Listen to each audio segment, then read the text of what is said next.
Bem-vindo aos Sussurros do Imaginário. Nosso canal é totalmente dedicado a audiobooks, proporcionando uma experiência imersiva para todos os amantes de boas histórias. Aqui, você pode relaxar e deixar sua imaginação fluir enquanto escuta os melhores títulos literários. Dica especial: para uma experiência ainda mais completa, recomendamos que você acompanhe o audiobook com o livro físico ou o e-book. Dessa forma, você poderá desfrutar tanto da narrativa quanto do texto original, unindo os dois mundos. Pedimos desculpas especialmente aos deficientes visuais por quaisquer falhas que possam ocorrer nos audiobooks, como trechos em outras línguas, pequenos erros de narração ou tradução. Isso acontece porque utilizamos narração sintética para manter a produção dos áudios. Queremos ouvir você. Sugira nos comentários livros que gostaria de ver aqui no canal. Não se esqueça de curtir, comentar e se inscrever para ficar por dentro de todas as novidades. Obrigado por estar conosco e bons sussurros.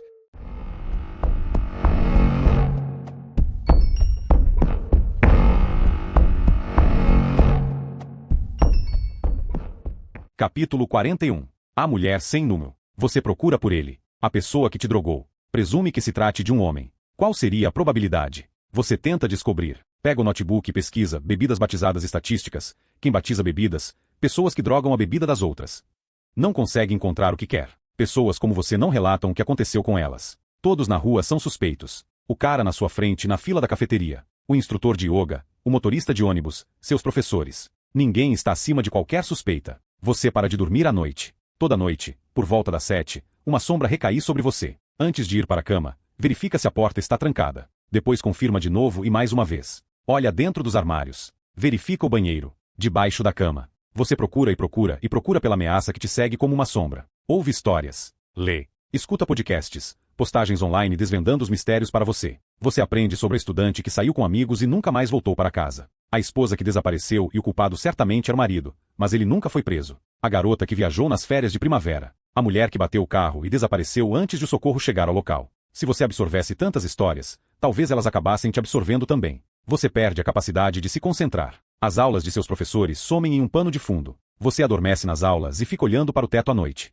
Suas notas despencam. Você para de beber de repente. Para de sair com seus amigos. Para de mandar mensagens para Matt, seu quase namorado. Simplesmente para. Depois de um tempo restam só você, Julie e os fantasmas. Julie nunca desiste de você. Estou preocupada com você. Ela diz depois que você é expulsa da matéria de direito de mídia por dormir na aula. Estou bem, você responde a ela. Não, não está, ela diz. Não tem problema assumir. Acho que só preciso de um tempo, você afirma. Julie diz que não há problema nenhum em dar um tempo. Então é isso que você faz. Fala com sua orientadora acadêmica e entra na internet à procura de árvores, ar puro e silêncio. O oposto da cidade grande. O chalé é pequeno, rústico, um quarto. O fato de ele pertencer a uma europeia que instalou persianas em todas as janelas foi crucial. A mulher acredita em trancas, em um sistema de segurança robusto. Lá, você estará segura. A casa fechada fica a 2 horas de Manhattan. Você pega o que restou de suas poucas economias. 4 anos de empregos de verão, de estágios indo buscar café e fazendo compras para editores que nem se deram o trabalho de aprender seu nome, para alugar um carro. Um domingo à noite, você enche uma mala de calças legging,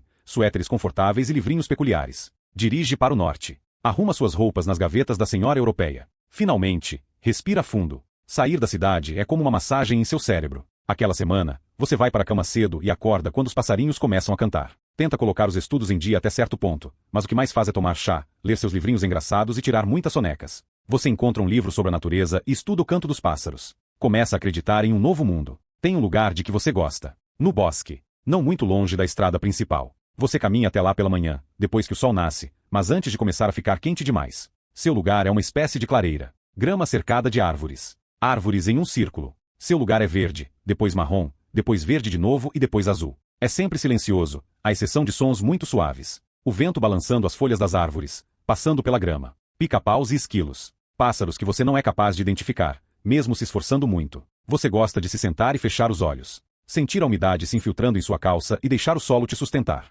Desconectar-se do mundo para se sentir existindo nele. Uma manhã, você está voltando da clareira. Não está exatamente no bosque, mas também não está no centro da cidade. É uma via rural. Não tem movimento suficiente para justificar uma calçada. É um lugar onde ninguém consegue te ver. Se você fosse gritar, isso ocorreu algumas vezes, ninguém te escutaria. Aquele dia, há um carro. Ele liga a sirene. Uma reação pavloviana é provocada em você. Ao ouvir uma sirene, acha que a pessoa que está dirigindo está no comando. Você olha para trás. Não é um carro de polícia. É uma caminhonete branca. Policiais fazem isso, você pensa. Dirigem carros comuns o tempo todo. Pelo para-brisa, O homem que está no volante faz sinal para você parar no acostamento da estrada. Você para. Uma regra de segurança ensinada desde a infância vem à tona. Você mantém certa distância do veículo. O homem desce. Você o observa. Seu cérebro o analisa. Amigo ou inimigo, aliado ou agressor. Apertar a mão dele ou sair correndo. O homem parece limpo. Ele sorri. Linhas de expressão se formam no canto de seus olhos. Dentes brancos, parca, jeans, cabelo recém-cortado, mãos limpas. Nesse momento, você está pronta para confiar nele. Nesse momento, você não teme. O homem se aproxima. Ele é cheiroso. Nunca se espera que o mal seja cheiroso. Que tipo de demônio usa perfume? Mais tarde, você pensa nas plantas carnívoras. Em como elas brilham para atrair insetos. Em como elas os enganam com néctares irresistíveis antes de se banquetearem com eles. Você leva um segundo para ver a arma. Pistola preta, silenciador preto. Você vê e logo sente. Pela primeira vez na vida, uma arma encostada em sua escápula. Não se mexa, ele diz. Se tentar correr, vou te machucar. Entendeu? Você faz que sim com a cabeça. Carteira, celular, você entrega todas as suas posses a ele. Já havia pensado sobre o que faria se fosse assaltada mão armada e prometeu que entregaria tudo em troca de sua vida. Arma, spray de pimenta, faca. Você faz que não com a cabeça. Vou verificar e se descobrir que mentiu para mim, não vou ficar feliz. Ele te revista. Você fica imóvel. Esse é o primeiro teste e você passou. Não mentiu para ele. Joias. Só o que estou usando. Ele espera você tirar o colar. O coloca no bolso. Em uma outra realidade, é aí que termina. É aí que ele volta para a caminhonete e você se afasta devagar. Depois sai correndo, volta para casa e para a cidade. É aí que você encontra pessoas e conta o que aconteceu. Em sua realidade, o homem armado joga seu telefone no chão e o esmaga com a bota. Aponta com a arma na direção do veículo. Entre, ele diz. É essa sensação no momento em que sua vida se transforma em uma tragédia. O momento que você previu. Em que sua vida deixa de ser sua e vira uma história de crime. A sensação é de que suas pernas viraram chumbo, sua caixa torácica está paralisada. Seu cérebro avalia uma lista de possibilidades. Correr, gritar, obedecer. Mas, principalmente, a sensação é de nada. Não se abre um buraco na terra. Você ainda é você. É o mundo à sua volta que muda. Tudo muda, menos você. Correr, gritar, obedecer. Correr está fora de cogitação. Você até poderia ser mais rápida que ele, mas não se corre de um homem armado. Não se houver qualquer chance de ele te alcançar. Gritar? Só grite se souber que alguém pode ouvir. Você está em uma estrada calma, sem mais ninguém à vista. Você não grita. Obedecer. Você não sabe, a essa altura, o que o homem quer. Se obedecer, existe uma chance de ele te deixar ir. Você entra na caminhonete. Ele volta para o lado do motorista. Calmo e tranquilo. Com o olhar suave de um homem acostumado a ser obedecido pelo mundo. Ele guarda a arma no que você imagina ser um coldre preso na cintura. Não olha diretamente para ele. Contato visual parece ser uma ideia letal. Você fica olhando para frente pelo para-brisa. Enquanto tenta se concentrar nos arredores, algo se agita no fundo de seu cérebro. Você viu alguma coisa. Poucos segundos antes, quando estava se inclinando para entrar na caminhonete. Seu olhar passou pelo banco traseiro e você viu. Uma pá, corda, algemas. Um rolo de sacos de lixo. O homem aperta um botão. Tranca as portas dos dois lados. Todas as suas partes esperançosas morrem juntas. Ele fica em silêncio, olhos na estrada. Concentrado. Um homem realizando um procedimento. Alguém que já fez isso antes. Falar. A única coisa que você pode fazer. Você não pode correr, não pode gritar. Mas pode falar. Acha que pode falar. Você engole em seco. Procura as palavras, afáveis, mas pessoais. Uma ponte entre você e ele. Uma rota de fuga sob um monte de folhas. Você é dessa região? É o melhor que consegue, e não arranca nada dele. Você tira os olhos da estrada e olha para ele. Jovem, você pensa. Não é feio. Um homem que você poderia ter encontrado no mercadinho, na fila de uma cafeteria. Sabe, você diz, você não precisa fazer isso. Ele continua te ignorando. Olhe só para você, você insiste. Depois, timidamente, com a voz falha, olhe para mim. Ele não olha. Você pensa nas histórias. Nos podcasts. Nos artigos de jornal. Nas manchetes dos tabloides, longas e confusas, com as palavras mais chocantes em letras maiúsculas. Algumas matérias vinham com dicas. Humanize-se para seu sequestrador. Segure as chaves entre os dedos e use-as como arma. Acerte nos olhos dele. Dê um golpe no nariz. Dê um chute no saco. Grite. Não grite. Surpreenda-o. Não o surpreenda. O que as matérias nunca diziam. No fim das contas, se um homem quiser te matar, ele te mata. Não depende de você convencê-lo do contrário. Você olha pela janela. Pensa, quase. Uma coisa ruim aconteceu comigo e eu pensei que ia morrer, mas não morri e quase consegui. Simplesmente não era para ser. Você não quer morrer, mas a morte faz sentido para você. Alguma coisa toma conta de você. Talvez tenha deixado de sentir medo. Talvez esteja mais assustada do que nunca e isso destrave sua parte imprudente. Você continua falando. Diz um monte de bobagens como se não se importasse mais. Falar é a única coisa que te pertence e você vai usar esse recurso até onde puder. O clima é tão agradável aqui no norte, você afirma. Assisti a um filme outro dia e achei que terminaria bem, mas não terminou. Você não detesta quando isso acontece? Ele ergue uma sobrancelha para você, apenas de leve. Nem vejo tanto filme, você continua. Exatamente por isso. Não gosto de investir 2, 3 horas do meu tempo para acabar decepcionada. Ou triste. Ele tira com o dedo uma mancha de poeira inexistente do volante. Dedos longos, mãos fortes. Más notícias por toda parte. Cale a boca. Ele diz. Ou o quê? Você vai me matar? Você volta a olhar para fora. Ele está dirigindo por um trecho de estrada que você não reconhece. Há árvores e lama até onde você enxerga. Então, um servo. Ele o vê chegando de longe e desacelera. Espera ele cruzar a estrada. Um motorista responsável. Agora não é hora de bater ou deixar o carro enguiçar. O que ele faria? Chamaria um guincho? Como explicaria a garota trêmula no banco do passageiro e todas aquelas coisas no banco de trás? Você fica olhando até o servo passar. Ele não veio te salvar. Mas, atrás dele, você os vê. Pássaros pretos, pelo menos 10, bicando o tronco de uma árvore. Dizem que é sinal de mau agouro. Você diz. A caminhonete passa pelos pássaros. Eles viram os olhinhos brilhantes em sua direção, como se sua presença os forçasse a acreditar em alguma coisa. Ele tira o pé do acelerador. O carro para. Ele olha para você. Olha de verdade, pela primeira vez. Olhos azuis. Você pensa. Como você ousa ter olhos azuis? Como ousa estragar isso para todo mundo? O que você disse? Ele pergunta. Você aponta com a cabeça na direção dos pássaros. Os corvos. Dizem que passar por um bando assim é sinal de mau agouro, que eles simbolizam a morte. O pomo de Adão dele sobe e desce. O que você acabou de dizer deve ter significado alguma coisa para ele. Você não sabe se é bom ou ruim. Não sabe se é algo de valor. Você ainda não sabe, mas esse homem tem família. Tem uma filha e uma esposa, que luta contra um câncer reincidente. Você ainda não sabe, mas esse homem tem dificuldade de acreditar em qualquer coisa. Pela primeira vez desde que começou a matar, ele tem dificuldade de acreditar em si mesmo. Ele vira o rosto para a estrada. Agarra o volante com força, dedos brancos sobre poliuretano preto. Do lado de fora da caminhonete, um corvo sai voando. Ele liga o motor, pisa no acelerador e vira à direita. O carro para de repente. Ele vira para o outro lado, atravessa a estrada e pisa de novo no acelerador. Seu corpo sacode no assento, deslocado pela manobra. Um retorno. Um maldito retorno. Você não faz ideia do que isso significa. Ele tira uma mão do volante e vasculha o porta-luvas até encontrar uma bandana. Coloque isso. Ele diz. Você não se mexe. Sobre os olhos, ele diz com impaciência, como se dissesse, não me faça mudar de ideia. Você venda seus olhos com a bandana. Ele dirige e dirige e dirige. Poderiam ser 40 minutos, 60 ou 200. Você ouve a respiração dele, lenta, com um ou outro suspiro. A batida dos dedos no volante. Pedais rangendo sob os pés. Algumas sacudidas, seguidas por uma linha reta sem fim. A caminhonete desacelera. Você ouve freios, a mudança de marcha chiando dessa e daquela forma. O motor silencia. Um puxão atrás de sua cabeça. A bandana escorrega de seu rosto. Você tenta olhar ao redor, mas ele segura seu queixo de forma que você é forçada a se concentrar nele. Vamos fazer isso bem rápido, ele diz a você. Está segurando a arma de novo, agitando-a diante de seu rosto. Vamos sair daqui e caminhar juntos. Então, as regras. Se você tentar alguma coisa, qualquer coisa, vamos voltar para o carro. Ele espera, como se perguntasse, entendeu o que eu disse? Você confirma com a cabeça. Ele desce da caminhonete, pega alguns itens no banco de trás, as algemas, a corda, pelo que você consegue ver, e vai te buscar do outro lado. Não olhe para os lados, ele diz. Fique olhando para o chão. Ele agarra seu braço esquerdo com tanta força que você sente os hematomas se formando. Ele te leva para longe do veículo e vocês descem um longo e sinuoso trecho de terra. Você dá umas olhadas. Já está aprendendo a aceitar o que pode. Consegue ver rapidamente a casa e as construções complementares que a cercam no terreno. Nenhum vizinho. O jardim dele é adorável e bem cuidado. Você quer se apegar a tudo isso, mas ele é um homem com propósito, subindo uma colina. É um homem te levando para um galpão. A porta se fecha. Você ainda não sabe, mas é nesse momento que acontece. É nesse momento que seu mundo se congela em uma nova forma. Nesse ponto, o galpão é um trabalho em andamento. Há ferramentas espalhadas pelo chão,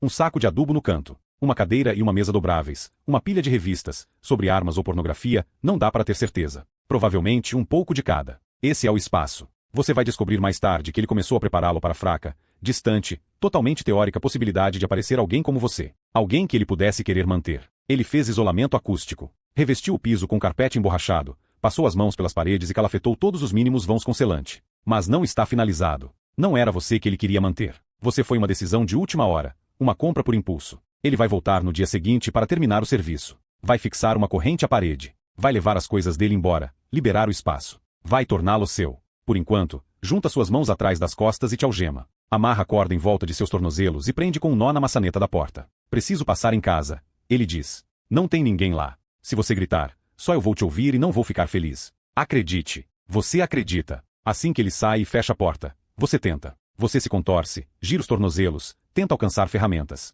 Mas ele sabe como algemar uma pessoa. Sabe como dar um nó. E sabe que deve manter as ferramentas fora do alcance da mulher que acabou de amarrar no galpão de seu jardim. Você precisa confiar que as pessoas vão te procurar. Sua foto vai circular nas redes sociais. Seus pais e Julie, sua garganta aperta ao pensar neles, vão espalhar posteres. Vão dar entrevistas, suplicar para que você retorne em segurança. Você precisa confiar que isso é temporário, que um dia o mundo vai te encontrar. Mas existem coisas que você sabe e ele não. Coisas que vão dar vantagem a ele. Qualquer um que te conheça vai dizer que você andava estranha. Que, antes de seu desaparecimento, estava retraída. Dormiu nas aulas. Suas notas caíram. Você fez as malas, deixou a cidade que amava e as pessoas que conhecia. Uma nova história vai surgir. Dias vão se passar, semanas, meses. As pessoas vão dizer para si mesmas a princípio, e depois, ao ficarem mais confortáveis, vão dizer umas para as outras que talvez você tenha desaparecido de propósito. Talvez tenha dirigido para algum lugar e se permitiu desaparecer. Pulou de um penhasco, caiu na água. Talvez tenha recomeçado em outro lugar. Talvez esteja, finalmente, livre de seus demônios. Ninguém espera seus mortos voltarem à vida. Com o tempo, as pessoas vão parar de te procurar. Vão parar de mostrar sua foto. Vão te deixar desaparecer. Vão parar de contar sua história, até que um dia só restará você para se lembrar dela.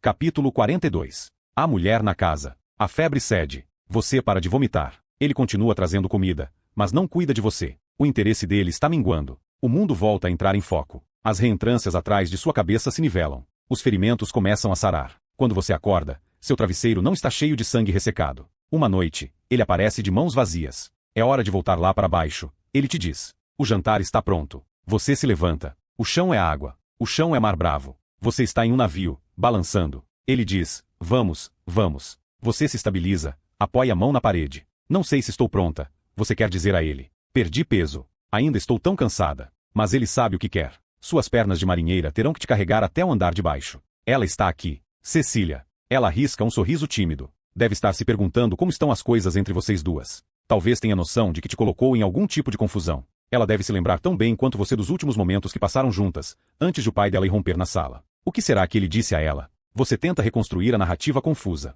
Ele ouviu o grito dela. Achou que ela estivesse com medo, ou ferida. Quis chegar até ela o mais rápido possível. Então se colocou entre vocês duas. Agarrou o braço dela e o seu. Ela não viu o que aconteceu em seguida, mas viu alguma coisa e precisa encontrar uma forma para dar sentido a isso. Ele escondeu dela a raiva que estava sentindo. Tentou esconder. Mesmo que ela tenha notado, você imagina que ela deve estar acostumada a isso, ao temperamento dele, aos ataques de raiva imprevisíveis. E então, a intensidade de tudo diminuindo com a mesma rapidez que começou. Basta esperar terminar e ele retorna. O pai que ela conhece. O pai em quem confia. Ela também estava zangada com você, antes de ele entrar na sala. Mas agora está tentando se redimir. O sorriso é como uma mão estendida na outra ponta da mesa. Ela é solitária demais para ficar zangada com você por muito tempo. Mas você não retribui o sorriso. Não consegue se obrigar. Você poderia ter ido embora. O pensamento não sai de sua cabeça enquanto você repassa suas emoções. Você poderia ter ido embora. Poderia ter fugido. Poderia ter se salvado. Seu corpo estava ficando mais forte. E agora isso. Você se convenceu de que não poderia ir embora sem ela.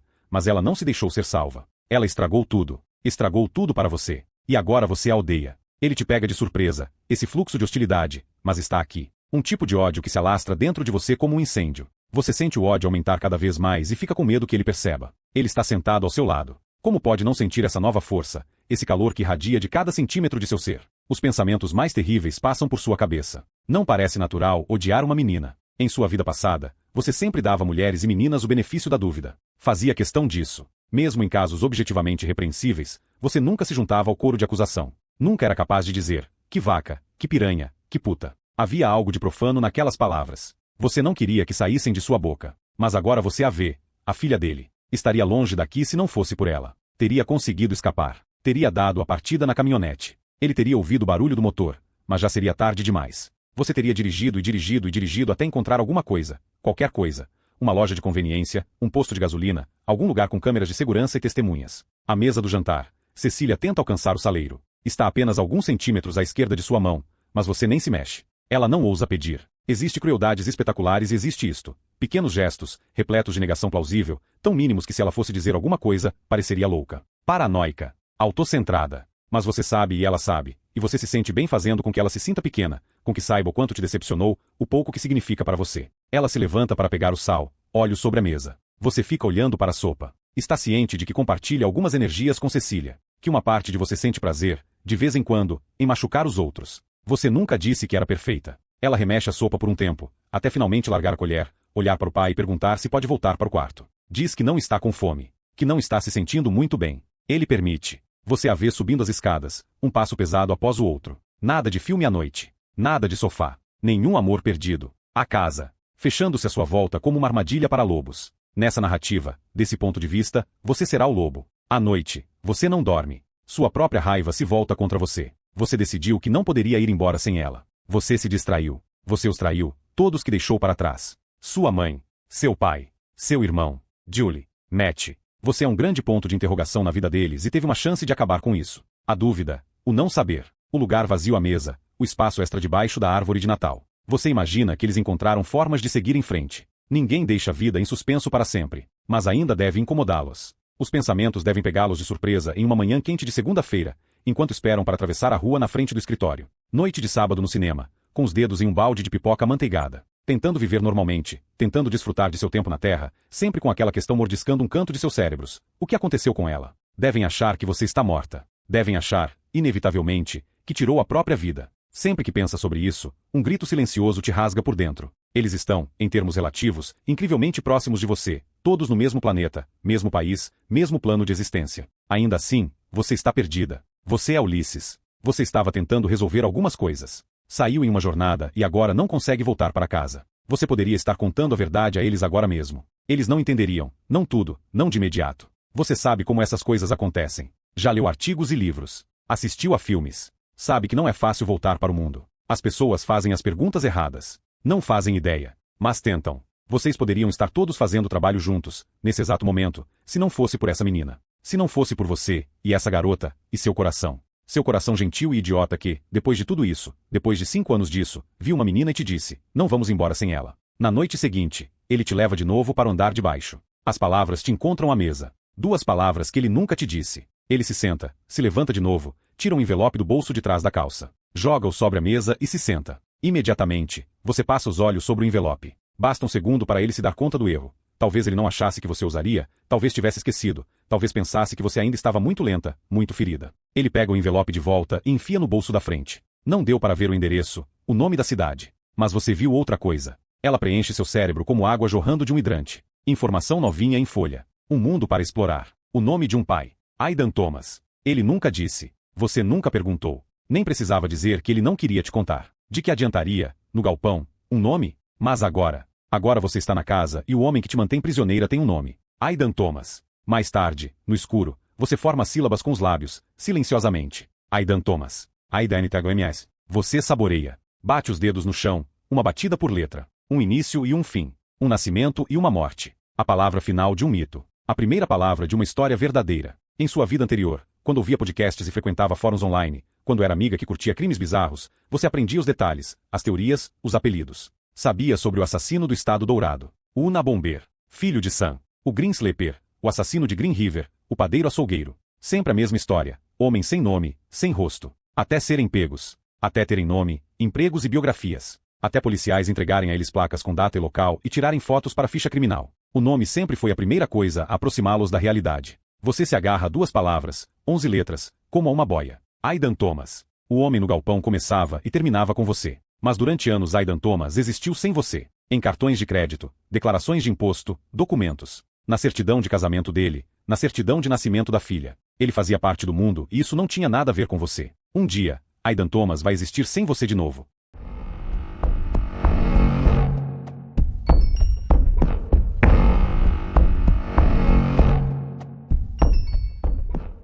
Capítulo 43. Emily. No dia seguinte ao grito, mandei uma mensagem para ele. Espero que esteja tudo bem.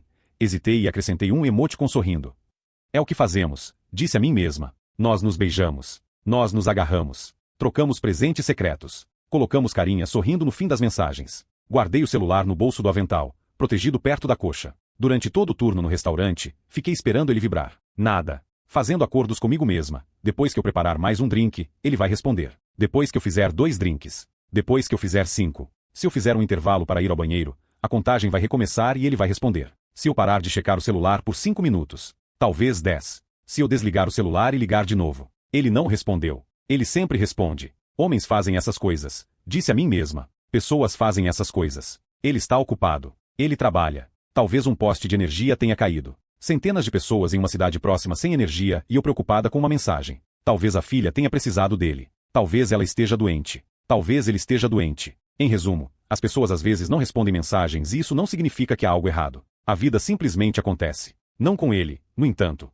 Com ele foi especial. É especial. Faz quase uma semana. Não o vi nem no restaurante, nem na cidade. Sei o que aconteceu. As mãos dele em minha pele, seu hálito em minha boca, a correntinha prateada, fria ao redor de meu pescoço. O presente que ele me deu. Aquilo era real. Tenho prova. Turno do jantar. É quinta-feira. Fico atenta à chegada dele. A qualquer segundo, ele vai aparecer. Vai sorrir para mim do outro lado do salão e todas as minhas preocupações vão desaparecer. Ele vai ter uma explicação perfeitamente válida. Nem vou precisar perguntar. Você não acredita no que aconteceu, ele vai dizer. Minha caminhonete quebrou e meu celular foi roubado. Não está funcionando. Caiu no vaso sanitário. Você não tentou mandar mensagem para mim, tentou? A porta abre e fecha. É o juiz Barney. É a senhora Cooper. É meu ex-professor da escola. É todo mundo, menos ele. A noite está bem movimentada e digo a mim mesma que pelo menos estou prestando menos atenção ao telefone e isso vai fazer com que ele vibre. Não vibra. Eric nos leva para casa. Ele ajusta o espelho retrovisor para dar uma olhada em mim no banco de trás. O que foi, gata? Ele pergunta.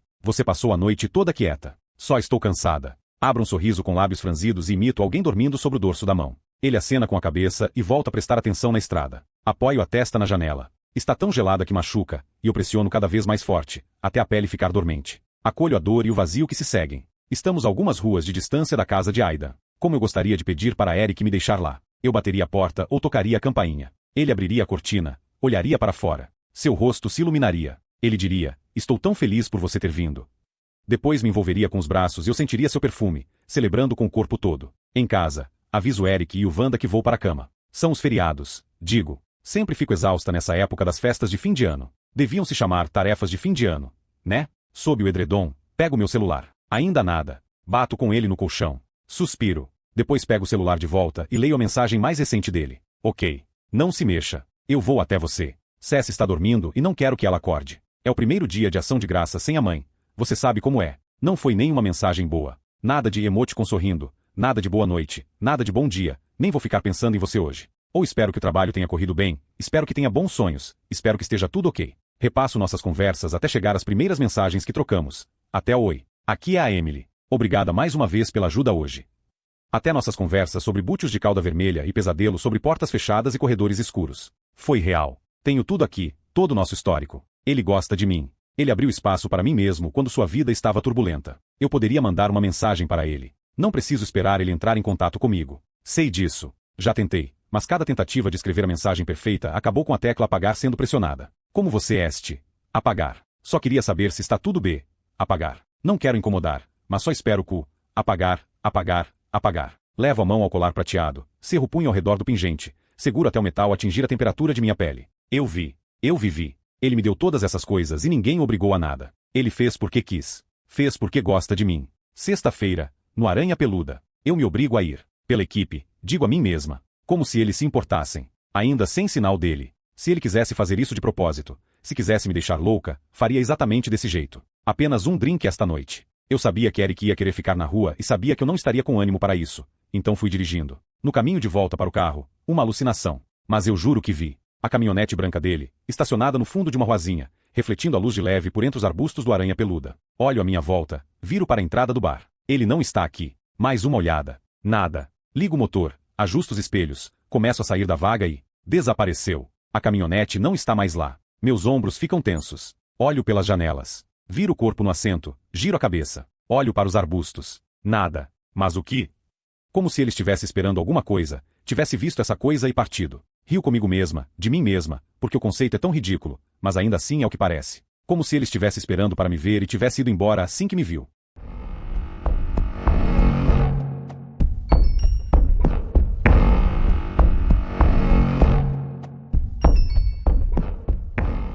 Capítulo 44. A mulher na casa. Você se acostuma com essa fornalha dentro do peito, sugando todo o oxigênio. Ela te consome. Vai te engolir. Você, ele, a filha dele, se você não conseguir controlá-la. Você vai cometer erros. Se tem uma coisa que ele te ensinou, é que pessoas cometem erros quando deixam a fornalha assumir o controle. Regra número 6 para permanecer viva fora do galpão. Você não pode se deixar consumir pelas chamas. No jantar, você ouve um som. Ele percebe primeiro. É um homem sintonizado com os arredores, tem olhos e ouvidos por todo lado, sempre. Então você nota, depois Cecília. Vocês três viram a cabeça para a porta dos fundos, franzindo a testa. Um arranhão, algo, alguém, choramingando. Cecília aponta na direção do som. Está vindo lá de fora. Deve ser algum bicho, ele diz. Ela balança a cabeça e se levanta. Com 2 dedos, levanta um pouco a persiana. Cecília, não.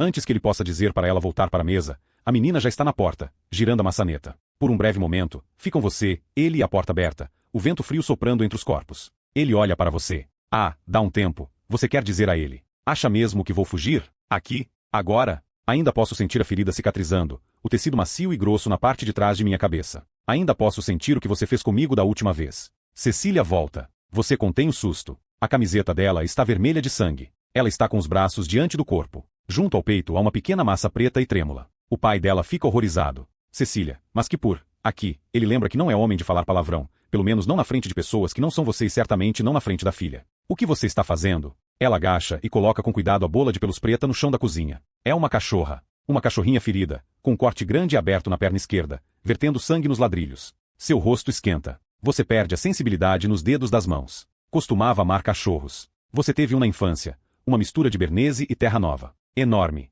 Uma montanha de amor e baba o tempo todo. Esta cachorra é pequena. Se pudesse ficar em pé, você imagina que teria cerca de 30 centímetros de altura. Você distingue orelhas pontudas, focinho comprido. Uma pequena terrier, ofegante, com grandes olhos castanhos que pulam freneticamente de um canto da cozinha para o outro. Cecília, a porta. Ela corre para fechar. O primeiro item da lista dele, sempre, separar você do mundo. Depois ele se ajoelha ao lado da filha, debruçando-se sobre a cachorra. A filha olha para ele. O olhar de uma criancinha, olhos redondos e uma fé sem limites na capacidade do pai para tornar tudo melhor. Temos que ajudar ela, Cecília diz. Você também se levanta, vai até o outro lado da mesa da cozinha. Ele ergue uma sobrancelha para você, dizendo, já chega. Pode parar agora. Você cruza os braços diante do peito. Cecília insiste, temos que ajudar ela. Ela pode ter sido atropelada por um carro. Alguém deve ter deixado ela no acostamento da rodovia. Você sente um choque elétrico no cérebro. Rodovia? A voz de Cecília tremula. Vamos. Ela deve ter andado quilômetros para chegar até aqui. Temos que fazer alguma coisa. Quilômetros.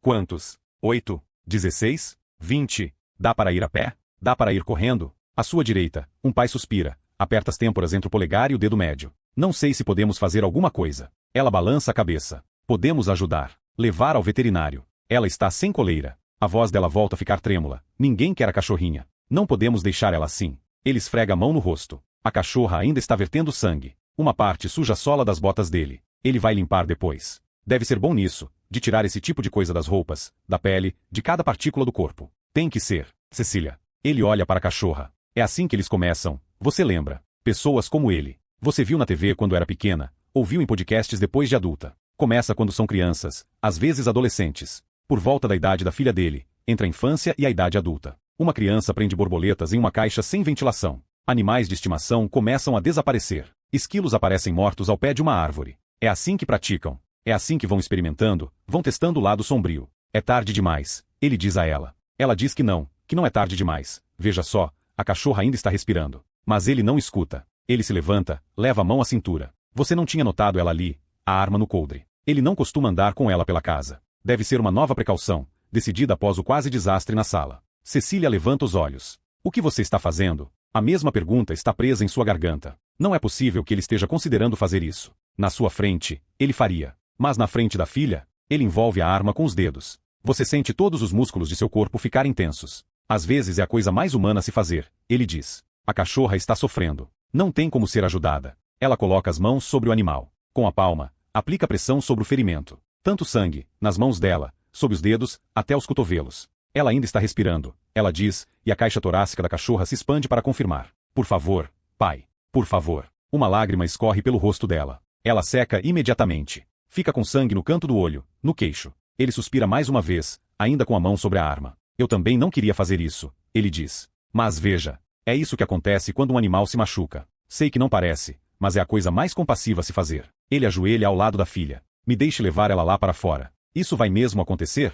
E você vai deixar? Vai ficar olhando enquanto a cachorra, essa cachorrinha fofa, gordinha, de dentes brancos e patinhas minúsculas, é morta a tiros? Cecília pega a cachorra mais uma vez. A filhotinha solta um ganido, como se suplicasse por sua intervenção. Coloque-a no chão, Cecília, ele diz em voz baixa. É o mesmo murmúrio, quase um ronron, que ele usou no dia em que te levou. Talvez seja isso que te incita a agir. Talvez você leve para o lado pessoal a ideia de que isso, qualquer parte disso, possa se comparar com o que ele sentiu quando estava prestes a te matar. Ela ainda está respirando. Ele vira a cabeça em sua direção. Olha para você com intensidade, como se dissesse, como ousa? Você dá de ombros. Só estou dizendo. Ele mexe no coldre. Você insiste. Ela não está morta. Cecília olha para você. É a primeira vez que seus olhares se encontram desde aquela noite na sala. Desde que você tentou salvá-la e tudo que ela te deu em retribuição foi um grito. Algo te pega pela garganta. Uma garota, aguerrida e amedrontada e decidida. Indo contra a vontade do pai. A vergonha se eleva em seu estômago, densa e quente. Você esqueceu. Estava tão ocupada odiando, desprezando todas as células do corpo dela,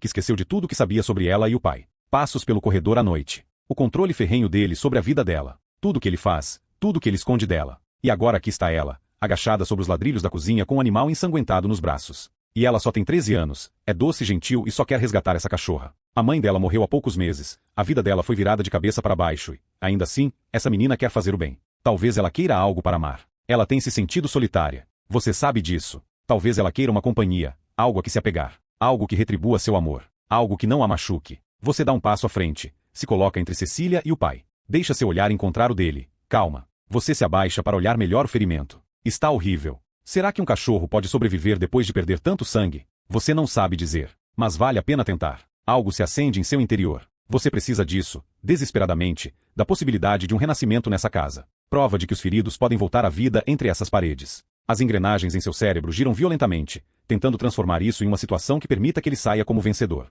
Você poderia ajudar ela. Você diz. Ele olha feio para você. Acha que está sendo rebelde, imprudente. Mas você sabe aonde quer chegar com isso. Não aprendeu o que fazer em situações assim? Você continua. Ele franze a testa. Está perto, muito perto, de se divertir um pouco e você fica atrapalhando. Porém, à sua esquerda, Cecília fica animada. Ela olha mais uma vez para ele com os olhos cheios de determinação. É, pai, ela diz. Quando foi fuzileiro naval? Ele revira os olhos, ainda sem se convencer. O mais discretamente possível, você tenta captar o olhar dele e então aponta com a cabeça na direção da menina. Seus olhos viajam até a cachorra e depois de volta para ele. Esta é sua chance, você quer dizer a ele. Lembra-se das brigas que vocês andam tendo, dos jantares turbulentos e dos passos furiosos dela ao subir as escadas. Sua garotinha está crescendo, mas você ainda precisa que ela te considere um herói. Salve a cachorra. Seja um herói. Não faça isso por ela. Não faça pela cachorra. Faça por você mesmo. Ele se abaixa. Você mal pode acreditar. Com a mão livre, ele abre um armário sob a pia, começa a procurar alguma coisa e tira um kit de primeiros socorros.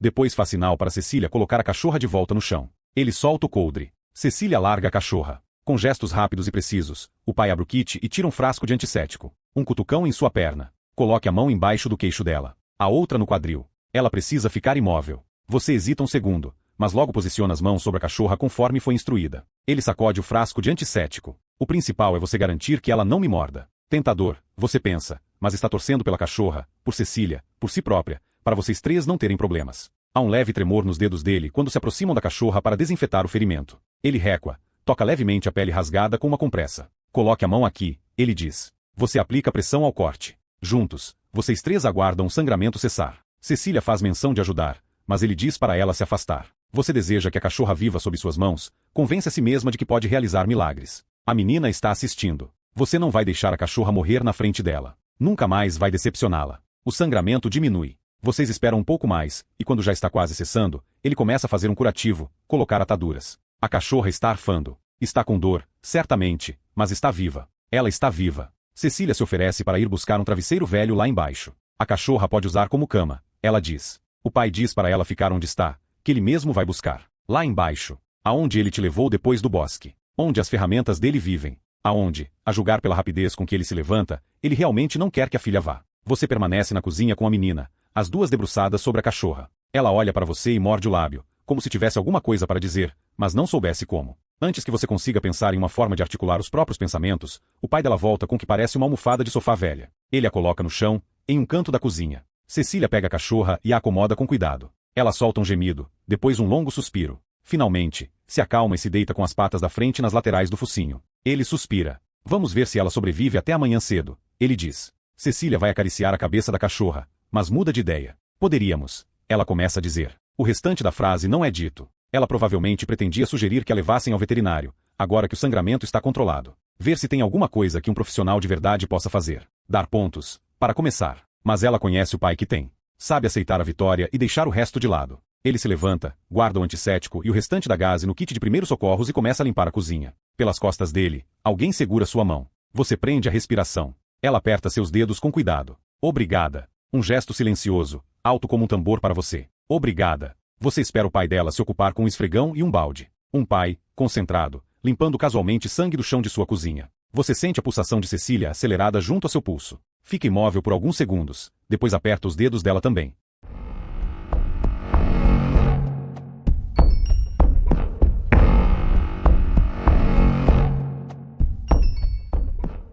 Capítulo 45. A mulher em movimento. Ele entra no quarto, tira suas algemas e diz: vamos. O quê? Você pergunta. Ele faz sinal para que você se apresse. Vamos logo, diz. Não tem o dia todo. Você se levanta, devagar, para o caso de estar entendendo errado. Mas ele não surta. Na verdade, parece que quer que você vá mais rápido. Ele te puxa pelo pulso, faz você descer as escadas às pressas. No meio do dia. Uma segunda-feira. Cecília está na escola. Ele deveria estar trabalhando. Você não esperava que ele voltasse antes do horário do jantar. A cachorra. Ele tinha voltado para ver como ela estava. E, enquanto fazia isso, havia decidido fazer também, seja lá o que for isso. Ele levanta o suéter, mostrando a arma no coldre. Espera você confirmar que viu e abre a porta. Para o carro, ele diz. Ele tem olhos em toda parte, em você, na caminhonete, nos arredores, nas árvores e casas e pássaros. Coloca os braços com firmeza sobre seus ombros e te conduz até o carro, abre e fecha a porta do passageiro e corre até o outro lado. Você sente o clima mudar, o alívio dele quando vocês dois estão dentro do veículo. O que está acontecendo? Ele estala a língua como se a resposta fosse óbvia. Vamos dar uma volta. Seu estômago se contrai. Você não tem ideia do que ele está querendo dizer com isso. Ele gira a chave na ignição e se concentra em sair da entrada da casa. A expressão dele é vazia, indecifrável. Merda. Ele não te manda fechar os olhos. Você espera até o carro estar na estrada. Uma estrada rural, árvores de ambos os lados e casas, há mesmo casas, mas ninguém à vista, para perguntar. Eu posso olhar? Você pode fazer o que quiser, ele diz, como se não fosse a maior mentira que ele já falou na vida. Você gruda os olhos no vidro. Foque. Tudo, cada folha, cada janela, é uma pista vital. Desde aquela noite na sala de estar, processar informações tem sido como pedalar sobre arroz seco, nada se fixa, tudo escorrega, mas você precisa tentar. Você precisa tentar. Ele dirige devagar, passando por uma casa após a outra. A vizinhança é bem residencial, o oposto da antiga casa dele. Aquela propriedade enorme escondida no meio do bosque, sem mais ninguém por perto, hectares de terra o protegendo dos olhos alheios. Este não é um ambiente natural para ele. Tão exposto, tão invasivo. Quando se coloca um homem como ele em um lugar como este, é capaz de ele se transformar em um barril de pólvora. Há árvores, cabos de energia e quase mais nada. Ninguém na frente das casas. Os adultos estão no trabalho, as crianças estão na escola. Você passa por um rebanho de vacas à direita. Alguns metros depois, há um outdoor indicando um abatedouro, o Irmãos de Carne. Ao lado do outdoor, um poço antigo, enferrujado, assustador. O tipo de poço que aparece em contos de fada de outro século. Foque. Até agora, ele virou à esquerda e à direita. Esquerda, esquerda e direita. Você tenta memorizar como se decorasse um código. Esquerda, esquerda, direita. Depois vai reto até passar o abatedouro Irmãos de Carne. Uma pousada à esquerda. À sua direita, uma biblioteca. E, de repente, aberto, disponível, livre, bem à sua frente, o centro da cidade. Você deve estar alucinando. Ele dirige pelo que você presume ser a rua principal. É muita coisa, coisa demais, para absorver de uma vez só. Uma lanchonete e uma livraria, uma cafeteria e uma padaria, uma adega e um salão de cabeleireiro, um estúdio de yoga e uma drogaria. Virando a esquina, um restaurante chamado Amandine. Está fechado. Muitos restaurantes, você se lembra, costumam ficar fechados às segundas-feiras. Parece tão normal. Como se você pudesse sair do carro e fazer coisas novamente. Pedir um café com leite, participar de uma aula de yoga, comprar um batom novo. Você se vira para ele. Os olhos dele brilham, translúcidos no sol de verão. As mãos deslizam no volante. Tão básico. A livraria ao fundo. Um cara em seus afazeres rotineiros. Um pai pela cidade. Um homem respeitado, vivendo uma vida respeitável em uma cidade respeitável. Ele para perto da padaria. Estaciona atrás de uma BMW prateada e desliga o motor. E então, o que você acha? Ele pergunta. Você não faz ideia do que ele espera de você. Você arrisca um olhar de soslaio. Ele não deveria estar preocupado. Alguém poderia te ver. A qualquer instante. Ele passou 5 anos te escondendo, abaixando persianas, trancando portas. O que ele está fazendo? É adorável. Você arrisca dizer. Uma pequena risada. É uma boa palavra. Ele diz. As pessoas também são adoráveis. Ele olha para fora. Falando nisso, você acompanha o olhar dele. Um homem sai da padaria. Ele está curvado, enrolado em um casaco cinza, com um saco de papel debaixo do braço. O homem avista a caminhonete e muda a trajetória. Ele segue na direção de vocês. Conforme ele se aproxima, você consegue ver os detalhes. Calvície, manchas marrons na base do couro cabeludo, uma aliança prateada no dedo anelar esquerdo. Você se atém a cada elemento, cativada pela estrutura física completamente comum dele. 5 anos sem ver rostos novos fez isso com você. O homem acena na direção da caminhonete. Aidan. É isso. Ele vai puxar a arma e será o fim do homem de casaco cinza. Você se agarra ao banco do passageiro. Trava o maxilar. Rende os dentes, como um disco riscado ecoando por seu cérebro. Um som à sua direita. Você arrisca uma olhadela. A janela do lado do passageiro está descendo. Que porra está acontecendo? Boa tarde, juiz. A voz dele é cordial, educada e melosa. No rosto aparece o prazer simples e crível de encontrar um velho conhecido na rua. Agora sua janela está totalmente aberta. O homem de casaco cinza se apoia no veículo e diz oi de novo. Como estão as coisas? Ele pergunta. Não foi trabalhar hoje? O homem à sua esquerda ri, batuca com os dedos sobre o volante. Só estou fazendo um intervalo, juiz. Sabe como são essas coisas. O chefe nunca me deixa muito tempo longe. O homem também ri. É claro, ele afirma, e eu não sei. Pode me chamar de Francis, ele diz. Já falei umas 100 vezes. Não precisa ser tão formal. Se você insiste. E depois, em tom de brincadeira, juiz. Você levanta os olhos para o homem de casaco cinza, encara-o com o máximo de intensidade possível sem levantar suspeitas do lado do motorista. Seus olhos ficam marejados. Seu rosto está queimando. Olhe para mim. Ouça meus pensamentos. Olhe para mim, seu maldito. Sabe quem eu sou? Alguém deve ter mandado fazer cartazes. Depois que ele te levou. Foi em outro lugar, mas não pode ter sido muito longe. Se você fosse um juiz de uma cidade próxima, não teria ouvido falar? Não se lembraria? Os rostos dos desaparecidos não estariam gravados em seu cérebro para sempre? O olhar do homem cai sobre você. Finalmente. Por alguns instantes, você acha que aconteceu. Que o homem te reconheceu. Esse homem vai te salvar. Mas ele muda o foco para o banco do motorista, ergue as sobrancelhas em uma pergunta silenciosa. E essa é? Seu cérebro tenta gritar. A resposta correta. Seu cérebro tenta gritar seu nome, mas não sai nada. Como um corpo oprimido. Nada vai ceder. Da esquerda, uma mão em seu ombro. Esta é minha prima. Ele afirma. Veio passar as festas aqui. O que você sabe? Em seu primeiro dia dentro da casa, viu uma mulher no espelho do banheiro. Ela não se parecia nada com você. Com mechas brancas no cabelo, bochechas afundadas. 5 anos mais velha. Sem maquiagem. Você usava tanta maquiagem. Delineador, base, todos os tons de batom. E agora veja como está. Como alguém poderia te reconhecer, a menos que fosse sua mãe ou seu pai, que procuram seu rosto em qualquer estranho nas ruas. Você não consegue nem dizer seu maldito nome. Nem mesmo em sua maldita cabeça. O juiz acena com a cabeça em reconhecimento. Ele vira para você. E onde você mora? Sua língua gruda no céu da boca. Você deveria mentir? Citar um lugar aleatório? E se o juiz tiver mais perguntas? Ou você poderia dizer a verdade? Poderia plantar uma semente? Dizer o nome da cidade de onde foi levada? Antes que consiga decidir, o homem que está no banco do motorista responde por você. Highford, Flórida. Fica ao norte de Gainesville.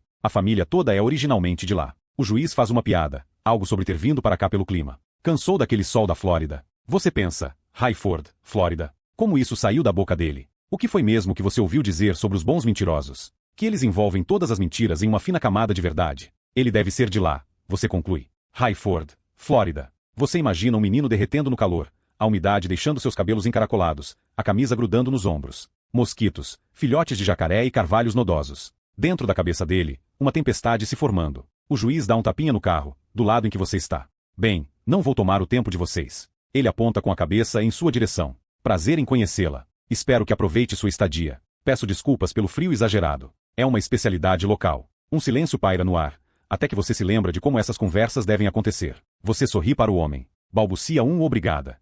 A palavra incendeia sua língua. Você não me reconhece. É possível alguém sumir do mundo, como quem atravessa a superfície de um lago congelado, e ninguém se lembrar de procurar? A janela do lado do passageiro volta a subir. Ele espera o juiz voltar para o próprio carro e retorna para a estrada. Com um último aceno ao velho amigo, ele começa a se afastar do centro. Você fica quieta enquanto o cenário volta a se compor de árvores, arbustos e cabos de energia. Você está de luto por uma oportunidade perdida. Por um homem que poderia ter te salvado. Está de luto pela aparência que costumava ter, a pessoa que pararam de procurar. É um bom homem, o juiz. Ele apoia o cotovelo na janela do lado do motorista, mão esquerda no ar, a outra no volante. As pessoas daqui são assim. Muito boas. Muito confiáveis. Ele olha para o relógio no painel. Em sua cabeça, as peças vão se encaixando. Ele queria isso. Queria encontrar o juiz. Sabia quando e onde esperá-lo. Fez questão de chegar lá a tempo. Ele sorri para nada em particular. Respira longa e calmamente. Um homem cujo plano saiu perfeito. Ele queria que você visse. Essa prisão que construiu para você, não se trata apenas de paredes ou telhados ou câmeras. Trata-se do mundo que ele criou, e de como você desapareceu dele.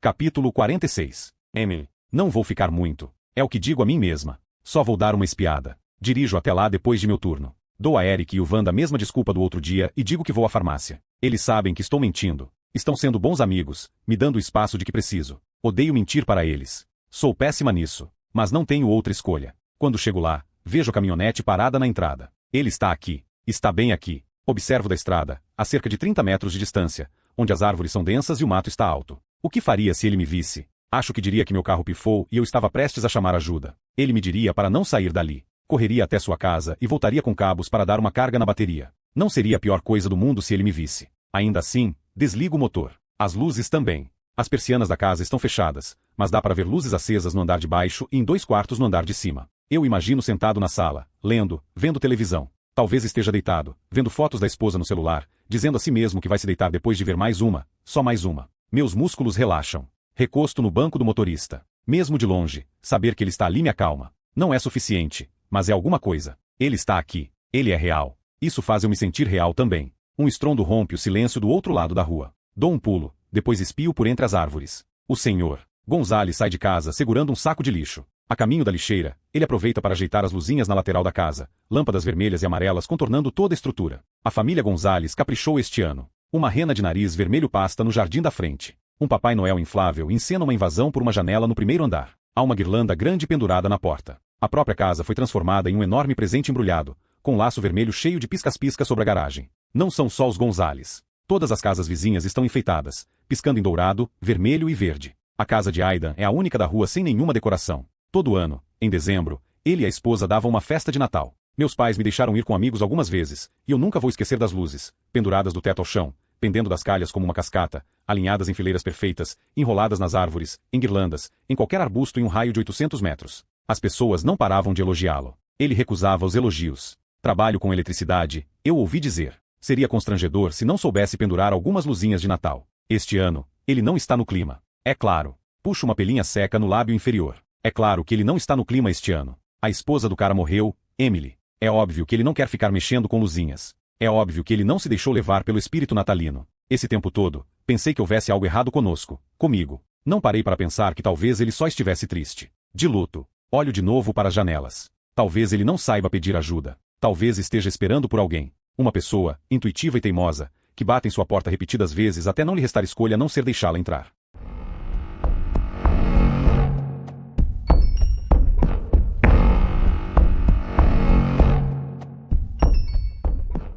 Capítulo 47. A mulher na casa. Já é bem depois do jantar, após a casa ficar quieta. Silêncio, e logo ele está aqui. Suspiro, zíperes. Você sempre se vê de volta ao mesmo lugar, vocês dois, como ímãs virados para direções opostas. Depois, ele se demora, senta-se ao seu lado. Ouça. Ele diz. Você ouve. Preciso que você faça uma coisa. Você se dá alguns segundos. Diga. Ele morde a parte interna da bochecha. É a Cecília. Seu estômago se contrai. O que tem ela? As férias de fim de ano logo vão começar. Ele espera você reagir, mas você não tem nada a dizer. Então ele continua. Preciso que você fique de olho nela. Você franze a testa. Ficar de olho nela? Ele explica em detalhes, como se fosse tudo muito óbvio e você estivesse dificultando as coisas sem motivo. Ela não vai para a escola. Vai ficar o dia todo em casa. Já é grandinha. Não precisa de ninguém cuidando dela, nada desse tipo. Só, de alguém por perto. Sabendo o que ela está fazendo. Ele olha para o teto. Normalmente ela estaria com a mãe nessa época do ano, sabe? E eu preciso trabalhar. Então, Cecília, a filha dele que nunca tem um minuto para si mesma, que nunca recebe uma amiga para dormir em casa, que nunca vai à casa das amigas, que é deixada na escola no minuto em que as aulas começam e buscada assim que elas terminam, que passa os fins de semana com o pai e as noites na frente da televisão. Se ela tivesse um minuto para si, poderia começar a pensar em seu pai e nas coisas que ele faz.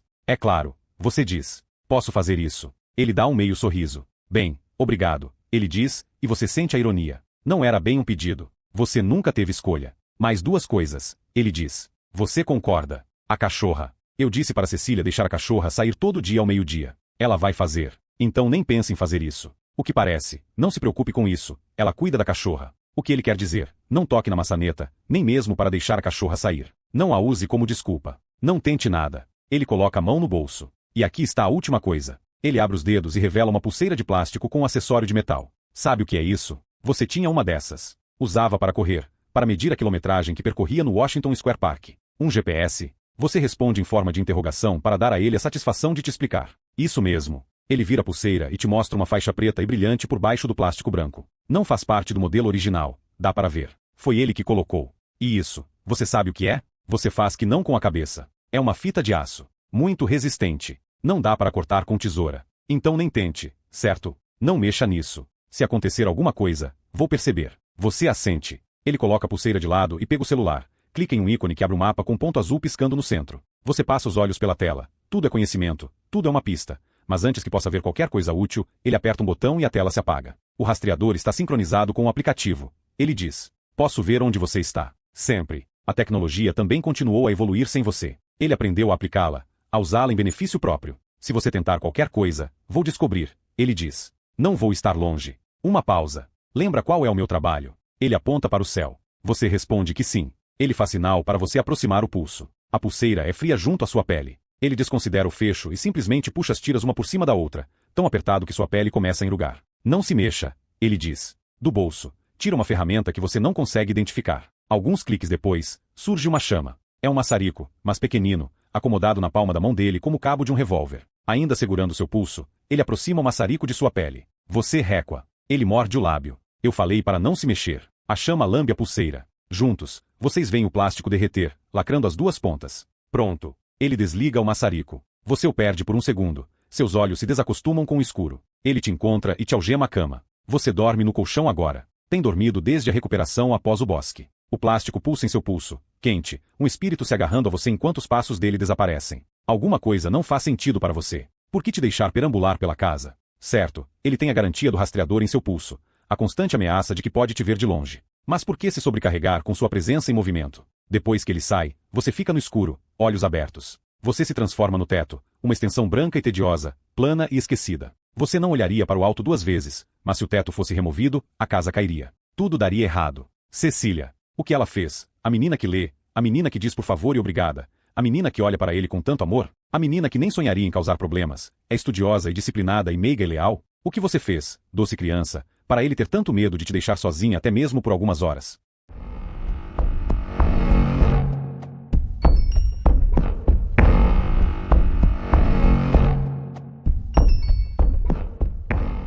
Capítulo 48. Cecília. Ele pediu para ela me vigiar. Isso é óbvio. Eu não a culpo por fazer isso e também não culpo meu pai por ter pedido. Ele é uma pessoa preocupada. Começou até a andar armado dentro de casa. Nada de armas em casa, minha mãe dizia. Mas ela não está mais aqui para domar a paranoia dele, então chegamos a isso. Talvez eu fizesse o mesmo se fosse ele. Pedir para alguém ficar de olho na minha filha. Minha mãe dizia o tempo todo: quando você tiver filhos, vai entender. Gostaria que ele acreditasse em mim quando digo que foi só aquela vez. Foi depois que minha mãe morreu. Eu voltei para a escola mais ou menos uns 3 dias depois. As pessoas ficavam olhando para mim. Achavam que estavam sendo discretas, mas era impossível não notar que estavam cochichando, saindo da minha frente, como se encostar em mim fosse desencadear alguma espécie de desastre em grande escala. Odeio essa escola. Faz 2 anos que fui estudar lá e nunca me senti confortável. A única coisa boa é que tem férias mais longas do que a escola anterior. Tudo estava indo bem na outra escola, até uma noite em que meu pai chegou irritado em casa depois de uma reunião de pais e professores. Ele ficou me fazendo muitas perguntas sobre minha professora de matemática, a Sorta Rollins.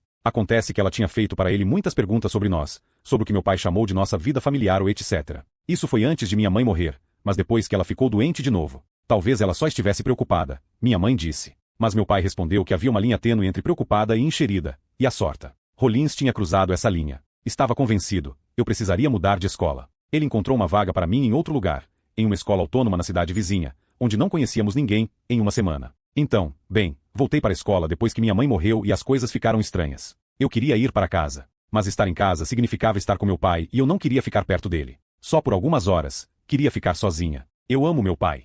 É claro que amo. É só que, na frente dele, eu sentia que precisava me conter. E eu não podia mais fazer isso. Esperei até o fim da 3ª aula. Então, em vez de ir para a aula de álgebra, fui embora. Ninguém me viu. Continuei andando até chegar à estação de trem. Ninguém me impediu, então comprei uma passagem na máquina e entrei em um trem. Apoiei a testa na janela. Minha cabeça batia no vidro frio a cada solavanco, as vibrações do trem ressonavam por meu corpo. Após alguns minutos, pude sentir que estava respirando de novo. Não sou idiota. Eu sabia que ele ia surtar. Por isso desci em Poughkeepsie. O plano era comprar outra passagem e voltar antes que alguém percebesse. Mas enquanto eu estava na fila da máquina, uma pessoa veio correndo. Colocou as mãos em meus ombros e me virou. Bati o queixo em seu peito, mordi o lábio, mas ele nem percebeu. Estava ocupado demais me segurando com força, afastando-me para olhar para o meu rosto, depois me puxando de volta para perto. O que aconteceu? Ele disse. Não foi uma pergunta. Foi mais um lamento. O que você fez? Por quê? Por que faria uma coisa dessas? Fiquei surpresa ao vê-lo, mas ao mesmo tempo fez sentido ele ter me encontrado. Ele sempre foi desse jeito. Tem olhos atrás da cabeça. Minha mãe sempre dizia, principalmente em relação a qualquer coisa que tivesse a ver comigo. Caminhamos juntos até o carro, ele com a mão em minhas costas. como se estivesse com medo de que eu saísse correndo se ele me soltasse. Ele não estava zangado. Provavelmente estava aliviado demais para demonstrar a raiva. Fez torta de carne para o jantar. Comemos em silêncio. Só mais tarde, à noite, ele encontrou as palavras. Estávamos na sala, assistindo a um filme. Ele pausou o filme e se virou na cadeira para olhar para mim. Você não pode fazer isso de novo, ele afirmou. Estava com os cotovelos apoiados nos joelhos e as mãos unidas em posição de prece sob o queixo. Nunca mais. Está me ouvindo? Fiz que sim com a cabeça, esperando que ele parasse ali, mas ele continuou. Você não faz ideia do que senti quando me contaram. A escola ligou. Por pouco não precisaram chamar a polícia. Havia uma coisa que eu não estava conseguindo entender. Como você sabia onde eu estava? Seu celular, ele disse. É rastreável. Aquilo fazia sentido. As pessoas na escola estavam sempre enviando sua localização umas para as outras em vez de explicar onde estavam, mesmo só havendo os 3 locais de encontro na cidade. Meu pai não tinha terminado.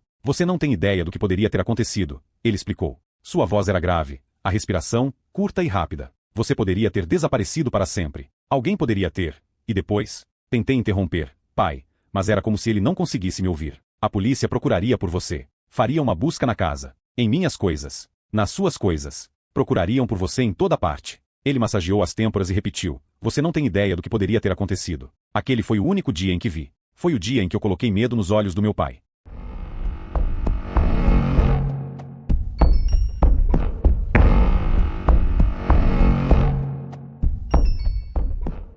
Capítulo 49. A mulher na casa, muito perto de uma menina. Você acha que ele não vai seguir com essa ideia? É arriscado demais. Mas esse é o homem que deixou as algemas abertas. É o homem que te levou para o centro da cidade. É o homem que confia nas paredes que construiu ao seu redor. Ele entra no quarto, solta suas algemas e faz sinal para você o seguir até o andar de baixo. Café da manhã com ele e Cecília. Nada de conversa sobre a escola hoje. Nenhuma pergunta sobre provas, notas ou bilhetes para esse ou aquele professor. As férias começaram. Você termina de comer a torrada. Ele se levanta e a filha faz o mesmo. Ela tem tempo de ajudar a tirar a mesa. Não precisa correr para cima para escovar os dentes. Não precisa descer apressada com a mochila nas costas. Você ajuda também, em silêncio. Depois que a última caneca de café é colocada na lava-louça, ele fecha a porta da máquina e diz para a filha, não se esqueça de sair com a cachorra ao meio-dia. Não vá muito longe. Ele olha para você por sobre o ombro dela. Dou uma passada por aqui, se der. Ela contém um suspiro. Pai, ela observa. Tenho 13 anos, não 3. Não vou botar fogo na casa, eu prometo. Finalmente, ele vai embora. Você ouve o barulho do motor ligando e o carro saindo.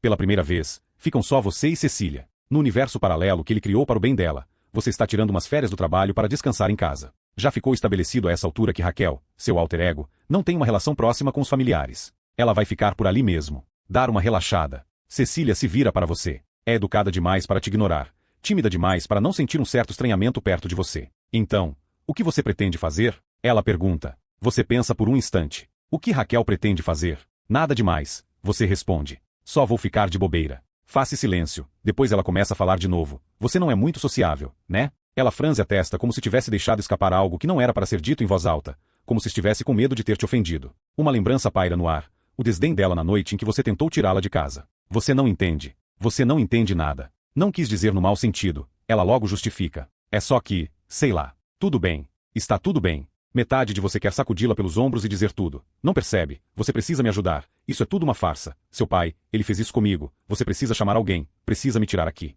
Mas tem a outra metade. Aquela que se lembra da última vez em que tentou fazer com que ela fosse com você. Aquela que aprendeu, criou um padrão nas vias neurais. Que Cecília é uma criança e existem coisas que ela não está preparada para ouvir, partes do mundo que ela não está pronta para que sejam reveladas. Se você tentar pressioná-la, ela vai ficar na defensiva. Vai meter você em confusão. Regra número 7 para permanecer viva fora do galpão. Você não pede a menina para te salvar. Então você diz, em tom de brincadeira, eu poderia dizer a mesma coisa, sabe? Você não é exatamente a pessoa mais sociável do mundo. Algo nela esmorece. Acho que eu e meu pai temos ficado juntos. Você a imagina mais nova, anos antes, quando a família ainda estava intacta. A ponta de um colar de pérola. Ela, a mãe, o pai. Um ligado aos outros dois. Como deve ter sido desnorteante ter metade do tapete puxado debaixo dos pés, restando apenas uma pessoa para cuidar dela. Eu entendo, você afirma. Pessoas são complicadas. Acredite, eu sei. Às vezes é mais fácil ficar sozinha. Ela concorda com veemência, como se você tivesse dito uma verdade profunda. Então, TV, você a acompanha até a sala. Ela coloca a cachorra entre vocês duas no sofá. Rosa. Ela deu o nome 3 dias após o resgate, quando o pai cedeu e permitiu que o animal ficasse. Eles compraram uma coleira e uma plaquinha de identificação para ela. Rosa, Cecília explicou, como Rosa Bonheur, a artista francesa que pintava animais. Ela tinha estudado sobre ela na aula de artes. O pai concordou. É um nome bonito, ele disse. Bem adulto. E agora você sente a presença dele à sua volta. Olhos espiando por entre as estantes de livros, uma águia vigiando seu território lá do alto. Até onde você sabe, ele poderia estar logo ali, do lado de fora, pronto para te pegar.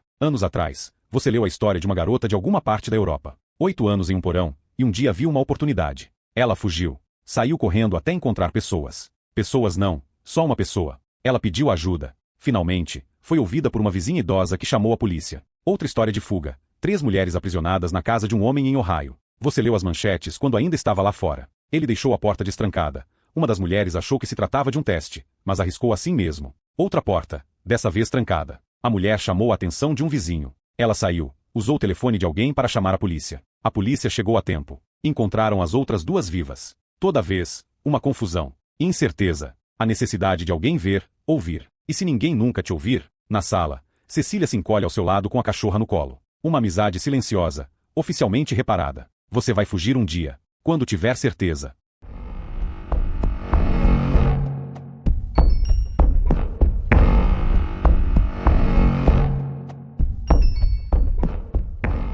Capítulo 50. Número 5. Não saiu como ele queria. Ele sempre faria isso, mas não tão cedo. Algo aconteceu. Eu fui rápida demais para ele, esquiva demais. Isso o assustou. Ele só queria que eu me acalmasse, mas foi longe demais. Ele já tinha feito isso antes. Com certeza. O único motivo pelo qual eu quase escapei foi por conhecer o bosque melhor do que ele. Minha teoria, ele tinha que mudar de território de tempos em tempos. Se não fizesse isso, as pessoas poderiam vê-lo. Poderiam começar a reconhecê-lo. Ele conhecia a área. Isso ele me disse. Mas não conhecia essa parte específica do bosque e a curva específica no fim da estrada e a depressão no solo que parecia uma vala. Mas na verdade não passava de uma depressão. Uma depressão que poderia servir de atalho se alguém estivesse tentando fugir. Então eu saí correndo. Só por 1 minuto, mais ou menos. Vi a luz. Vi a vida, ou a possibilidade dela. E daí ele me pegou. Ele estava sem fôlego. Os olhos pareciam que nunca mais seriam capazes de retomar o foco. Olhava para todos os lados. Do começo ao fim de mim. Ele estava zangado. E estava apavorado. Imagino que tivesse sido melhor com as outras. Antes de fazer, ele me disse que sua esposa estava doente. Eu respondi que sentia muito. Não sinta, ele me disse. Os médicos dizem que ela vai ficar bem.